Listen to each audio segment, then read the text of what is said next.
తెలుగు సినిమాలలో హీరోకి powerful goal ఎలా రాయాలంటే 3 లేయర్స్ను ఉపయోగించాలి. 3 లేయర్స్. Internal goal. హీరో తనలో తాను ఏం మార్చుకోవాలని అనుకుంటున్నాడు. ఉదాహరణకి అర్జున్ రెడ్డి అనే సినిమా. కోపాన్ని కంట్రోల్ చేయడమే hero internal goal. External goal. Hero బయట ప్రపంచంలో సాధించాల్సిన లక్ష్యం ఏమిటి? ఉదాహరణకు భరత్ అనే సినిమా. హీరో నిజమైన పాలకుడిగా మారడం. Philosophical goal. కథ ద్వారా చివరికి చెప్పే పెద్ద సందేశం ఏమిటి?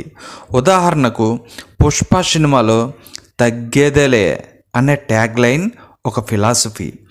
ఈ 3 గోల్స్ కలిస్తేనే మన హీరో మన హృదయాల్లో నిలిచిపోతాడు. స్క్రీన్ రైటింగ్లో ఇంకా డెప్త్ కావాలంటే ఒక లైక్ కొట్టి సబ్స్క్రైబ్ చేయండి. మీరు రాసే కథ రేపటి బ్లాక్ బస్టర్ కావచ్చు.